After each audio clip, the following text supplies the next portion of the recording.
Nation, thank you so much for watching. Make sure you like, subscribe, comment, share. I wanted to make a video for the site owners out there, but also if you're a job seeker, this is for you too. The best entry-level role at the site level, well, first of all, the best entry-level role, in my opinion, in all of research is the research site. But at the site level, I have almost never, I think I've hired officially somewhere around 50 people, maybe a little more in my career as a site owner. One or two of them were already experienced coordinators. That's it. The rest were picked for raw ingredients, talent, something I saw in them. Sometimes I got it right, sometimes I got it wrong. More often than not, it's been right. What do you do with these people at the site? Like, how do you train them? I think it's very important to look for a future coordinator, even a future site director. Whenever I'm hiring, I always look for a future site director. That's what I have as my North Star. So ultimately, I want someone that's curious. I want somebody that's ambitious enough. I want somebody that's organized. I want somebody that pays attention to detail. I want somebody that has soft skills. I want a lot for an entry-level person. And we go through, when we hire, a lot of applications, a lot of interviews to get one or two people. And so, what do you do with these people when they're in? Well, I have two of them right now, brand new people with me at Yuma Clinical Trials, and a third one on the way.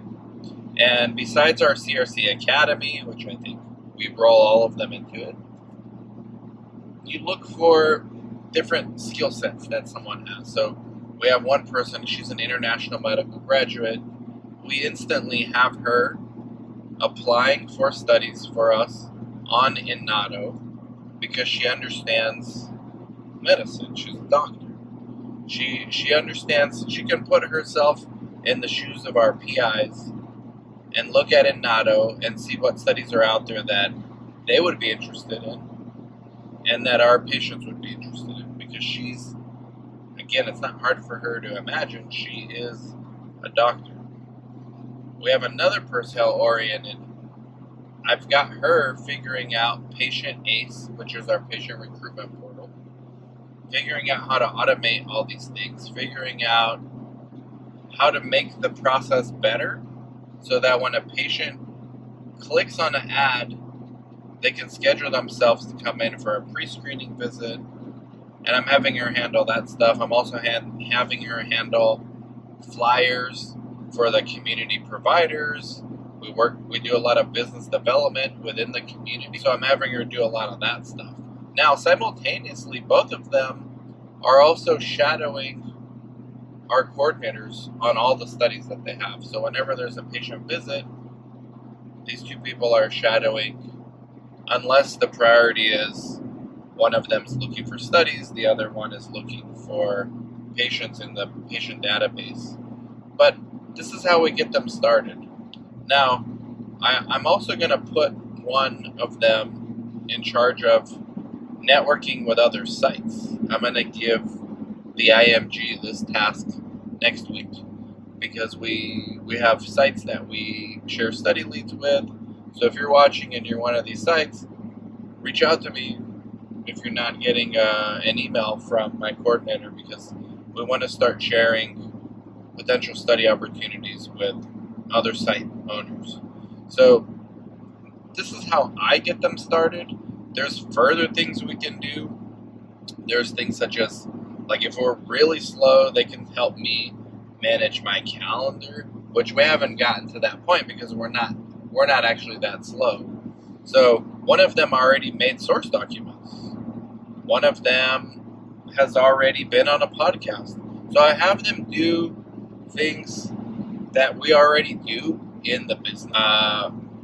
Katie, who's one of my more experienced coordinators, she's filling out pre-screening logs for a study because we actually get paid on one particular study for pre-screenings. So I told her, hey, train the new person on that, have them do it. You know, anything that's more of like a mundane task, we have the new people do, because those are like lower level tasks that you don't need much experience to be able to do. You just need to be trained a few times. And the more of these lower level tasks you start doing, and the person's smart enough to start piecing things together, they can go further and further and further. And so that's how we start new people at our site. I'm curious to know what the process is like at your site. Another thing would be a TikTok. Since Grecia left, we haven't had anyone managing our site's TikTok. I think I'm going to have one of these people do that as well. Let me know what you've got going on at your site and how you onboard new people and slowly start training them on being a coordinator. Like, subscribe, comment, share. Catch you later. Bye-bye.